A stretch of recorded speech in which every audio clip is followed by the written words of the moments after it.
super sad day for Ryan. They're canceling the Apple Vision Pro. Welcome to All Future, where we talk all things Apple, tech, AI, all kinds of stuff throughout the week. If you're watching these videos, we really appreciate it. It's a lot of fun to talk about these subjects and kind of dive deeper into them as opposed to just getting into specs and rumors and everything. And I love coming here and talking with Matt about this stuff. It's the best part of my week, man. Yeah. I love sitting here. I love talking to you. I love talking to the representation of the audience that is this camera lens right here. So yeah, good times. Yeah, so thank you so much for watching. If you haven't subscribed, go ahead and subscribe. We'd really appreciate it. We're making these videos throughout the week, and today we're talking about the Apple Vision and this product kind of essentially, in its current form at least, being canceled. So Apple has launched the Apple Vision, $3,500 product. That's the base model. It's definitely incredible for what it does. It has a lot of good tech, but they haven't really proven out a ton of functionality. It's kind of like it is the version 1 of it, and it's kind of like a beta thing. And we're finding that a lot of people that have them are not really using them as much as Apple sort of envisioned. So the latest rumor is that Apple is going all in, just focusing on the Apple Vision Air, which would be the cheaper, cut-down version of the Apple Vision Pro. And that's supposed to arrive by the end of next year, the end of 2025. And development work on the second-generation Apple Vision Pro, the expensive one, has reportedly just been totally stopped and shelved for the time being to prioritize the cheaper hardware. I think this makes sense overall. It's going to make a lot of sense. But what are your thoughts on this, Matt? Goodbye, Apple Vision Pro. I hardly knew you, right? Like it's like, saying that I don't think this is a particular segment of this lineup that didn't make sense. This technology makes sense. This overall implementation of it makes sense too. This is a product that a lot of people love, right? So there's so much good things that happened here. But look, you're never going to get over that $3,500 price tag. You're never going to get over it, right? And even if let's say when you get it and you use it and you love it, it's delivering $4,000 of value for you. That's cool, but it doesn't matter because so many people aren't even going to get to that level because you haven't really sold people on why this thing is cool. I haven't bought one, for example, and I've messed around with yours and played around with it. It's pretty neat. It's cool. In the WWDC keynote, the what if game and the dinosaur demo, I was kind of like, this looks neat, man. I'd love to try it. I'd love to try it for $800. Like it's just that price tag is always going to kill people. And I think another thing happened during this development cycle that completely threw off Apple's thinking, I think. And that is the advent of AI. And it's Apple, I think, on their kind of strategic roadmap, we're like, hey, like spatial computing, that's a way to go in the future. AR stuff, people are into that. Let's start investing and moving that way. And then by the time they actually got there, that's not what's making the headlines at all. What in the last, besides this news story here, go back and see how many times the Apple Vision Pro has been in the news cycle in the last couple of months, and it is minuscule. Yeah, we know because we want to talk about Apple Vision Pro. We look for these things to talk to you guys about with, and we struggle, right? We're like, and when it is in the news cycle, it's tied to an AI thing. It's like the Nvidia Omniverse thing or something like that, right? Yeah. So all of that was just the deck was stacked against this thing from the beginning. You as a pro user, who I assume you've continued to kind of use it, right? So are you like kind of bummed, or do you think this is a better way to go? Are you optimistic or pessimistic about it now? Overall, I'm optimistic about it because I think the thing that makes it the best is the screen resolution. And my hope is that Apple at least figures out a way to maintain close to that in this version. But then there's quite a bit of stuff that they can drop. They can drop the front display easily, and that's a cost. They can drop a lot of the build quality stuff about it. There's quite a few things that I think could be dropped from this headset, and you're still getting a lot of functionality. And yeah, that $3,500, it's wild. If you cut that price in half, you're still going to have a lot of people but willing to do that. So it makes a lot of sense that this is absolutely what they need to do. They have to get this technology cheaper, and especially since there aren't tons of use cases yet for how it's actually going to improve your life. It's a great entertainment device. For gaming, it's going to be in the future, I think, a huge deal. And the quality of games like the What If game and the dinosaur little, I don't know what you call it, Safari experience. Yeah. And they've been doing more of the Apple immersive stuff. Like there's stuff coming out and it's like the best version of that form of entertainment that we've seen. But still, yeah, it needs to be at least half the price for the Pro model, I think. And then I think they're going to need to get Apple Vision Air down below like $1,000. Yeah. And I'm rooting for him on this, man. I'm rooting for him because I do like AR stuff in general. And I think AR is really cool. And I think integrating Apple Intelligence with AR can do a lot of cool things. And the problem is we're still a little ways away from the glasses kind of model being feasible. So we need these kind of goggle hybrid things. You know what it reminds me of a little bit is the Apple Watch. And the Apple Watch, when it launched, Apple very much marketed it as a fashion accessory in a lot of ways. There was like the super expensive one. You you could get the gold one. You would then get a ceramic one that they made. So there was always these kind of like upper tiers of it. And you look at like the people they were kind of partnering with and how they were showing it off. They're like, yeah, like this is a cool like statement watch you can have. But then when people started actually using it and getting involved with it, they're like, oh no, people want to read their text messages and know if their heart rate's high. Like, let's lean into that and let's make the cheapest ones we have. And you look at the price difference now, you know, like if you drop like the Apple Watch SE and and then the aluminum models, and now like the most expensive Apple Watch you can get is, I think, it's still south of $1,000. I think even if you get the stainless steel with everything, you're still, not nearly getting toward the 10 grand that they would what the original high-end models cost on this thing. And so I see that a lot with the Vision Pro. They're like, hey, they made a really cool thing. They really didn't know how people were going to use it yet. They didn't know how the market was going to react to it yet. And now they've seen, oh, okay, we set our marks a little too high with this. We need to throttle it back. Yeah. And I think we can see a good demo, I guess, or a good example of how this is very much the version 1 product with Apple Vision OS 2.0. And of course, this is still coming to the first generation of this product, and it sounds like it's going to be over a year until we're seeing another version of this. So it's going to be a full year where you're using these features on the Apple Vision, but it's bringing a lot of stuff that it's like, this should have had this from the beginning.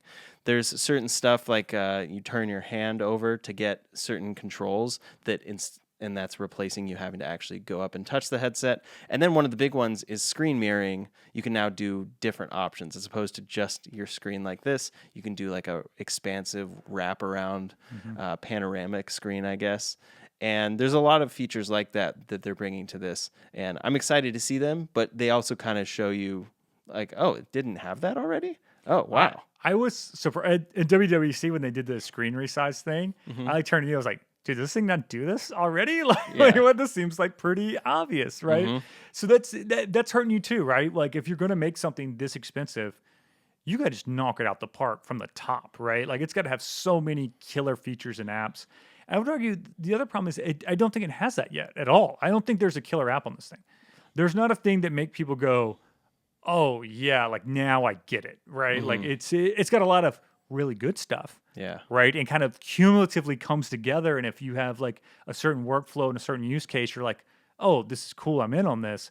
But there's not really anything you can kind of show people and they go, oh, wow, I'm blown away. Right. Like everything is almost kind of just better versions of stuff I've already seen. Right. I've already used an Oculus. Right. I've already seen kind of, theater mode in VR glasses and things. So yeah, like it's rough, but this is always going to be a rough battle for him. Yeah, and it really has to get over that threshold to where you're actually reaching for the product more often.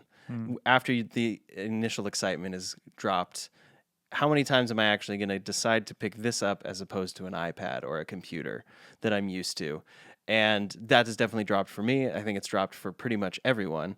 And it's a much bigger difference when it's like, oh, that's sitting there, but it was $600 and it's a cool thing that I love using for entertainment Yeah. and all this stuff, as opposed to this thing is so expensive. Yeah. It's not like I feel bad about my Nintendo Switch that I play once every few months or whatever. At this point now, I'm like, oh yeah, it's a few $100, gave me some entertainment, but it's fine, right? $3,500. Like, this thing needs to be useful. This thing needs to be integrated into my life, and I'm sure there's people out there who do pick it up every day, right? And are using it, and those people probably love it, and it works great for them. The problem is there's not enough of those people right now. There's just not enough of those people, and I don't know if Apple has made a compelling enough argument to get more people on board at that price point. Yeah. I almost kind of feel like the Pro version at this price is going to become kind of the industry version. So we're seeing them partner with Nvidia, and Nvidia has been not shy at all. They're definitely absolutely showing off the Apple Vision in their demos of the Omniverse thing, because it's like the best VR headset that represents that in the real world. And yeah, I think that might be kind of more the direction this goes for a giant billionaire corporation that's like, 35, buy 1,000 of Or them. the government, right, or military, right? There's a lot of like training things you could do. There's a bunch of like people who like that $3,500 price tag is nothing, right? It's a rounding error for them. They don't care. Yeah. And then they'll buy 10,000 units and be like, oh, whatever, like, and not care about it. But for average people, right? Yeah. So that's where this SE or Air comes into play, is getting it to consumers. And all the while, they're developing stuff and figuring out more and more apps. And I am excited to see all the stuff that comes in that regard. One thing we saw this week is Steam support, like not directly Steam support, but there's certain apps that will stream Steam to the Apple Vision. So you can like play games, but it's like it's running through some kind of third-party loop to get there or whatever. Yeah, which I think is kind of cool because it's an incredible display, and it's a focused-in large display. It can feel like you're in a movie theater, like really, and you have full quality. So that's a really cool gaming experience, I think. So it's cool to see all these things coming out one by one. Steam integration. I think you could get PS4 or PS5 Remote Play to work on it. Probably. You probably get xCloud for Xbox too, I'd imagine. A lot of these things are kind of browser based, right? So if long as the kind of the browser's working, you could probably make it work, right? But one of the big things I really want to see is HDMI to be able to go into it, but you can't. There's no port for it right now. But I think a thing in the update is it's now an AirPlay receiver. And so technically you can screen mirror your phone to the Apple Vision natively with version 2.0, which is cool because I've seen third-party apps that do this, and it works with mixed reliability, but now you're going to be able to do it there. And then anything, like any video that isn't loaded on your Apple Vision, or really like Netflix, there's no Netflix app on there yet, which is crazy, but you could play it on your phone and AirPlay it to the Vision, I think. Yeah. So ultimately that makes sense. We're seeing all these more and more use cases where it's like, oh, okay, it's actually, they're recognizing that for a lot of people, this is just a really great screen. So how can we get more and more things to just stream to this easily and effectively? Yeah, and that's, you got a problem because no way Apple just puts an HDMI port on it, but that would be cool and useful, right? And get more people on board, right? Because I could plug it into my gaming console, I could plug it into a gaming PC. There's all these ways you could use it right there. I wonder if there's something else here though, and tell me what you think about this. Do people just not want to wear things on their faces? Right? Is that a problem? You know what it reminds me a little? It's like circa, I don't know, 2010, 11 or something like that, 3D TVs. Every damn TV you bought was 3D. You go to Best Buy, that's all there is there. And it turns out no one cared or used it, right? Like it was just a gimmick to sell them because people don't want to have to they're like, oh, wear those glasses. They want to reach for it. They don't, it's like you're saying in your examples earlier, it's like, oh, is it better to just reach for that iPad, right? Like what is this, headset giving me that I don't have a pretty good solution of already? What's the most you've worn this thing? Do you feel like, do you get that kind of face fatigue with it at all, or what? A little bit, maybe honestly in neck because it's so heavy. And that's something that they need to address, and they're going to address in the Air version. But I think the longest I wore it like on a 5-hour flight for almost the whole flight, and watched like a movie and a couple episodes of a TV show. And yeah, you do get a certain amount of definite fatigue, and that's special to the Apple Vision as well because it's metal and everything. And so I think that's definitely a point. People don't want something on their face in general. You want to be just free and open, and then they don't want something that heavy and especially for walking around and all that stuff. So I kind of think the Air version not only will help because it's cheaper, but I think it'll be just a better form factor in reality because it looks beautiful. The whole thing looks beautiful and it's incredibly machined and crafted and everything. But when you're actually sitting down to put it on your head, do you want that? No. No. And you compare it to something like the Oculus. Oculus is way lighter, right? And if you talk about one of the An integrated battery. yeah, right. Yeah, exactly, right? So and I know the capabilities of the Vision Pro are light years ahead, right? Yeah. But in a lot of the things people want to really use this thing for, like the gaming space in particular, right? And I keep calling it Oculus. MetaQuest, I guess, is what it is now. Sorry, Zuckerberg, I messed up your branding. But the Quest is, it's because it's so light. You can do some cool gaming with it, right? Like if you're playing Beat Saber and he's kind of like moving around games, it takes a lot longer to get that kind of fatigue from having it on your face. This seems to get there a little quicker. But yeah, like, so what do you make it plastic, right? Like what is that Air thing, right? Is that the answer? And is that what they need to do? Here's my ultimate question. We're in charge of Apple, right? And I'm like, hey, Tim Cook, we just fired him. Ryan Shaw, you're the CEO. All right. I got to make the new Apple Vision SE, new Apple Vision Lite, whatever we're going to call it. What's my price point? And what's my most important thing I need to aim for? Is it that lightweight, whatever, like what are like kind of my three, like if it doesn't do this, it's still not going to work. All right. I'm going $799 on the price. Ooh, aggressively low. I like it though. On the I price think point. that's where it needs to be though. I don't know. Maybe it could be more than a phone if you really think about it. It should be able to. So maybe long term they can bump that price up. But maybe there's a starter model that starts at $799. Yeah, it's built out of, it still looks great, but it's built out of lightweight materials.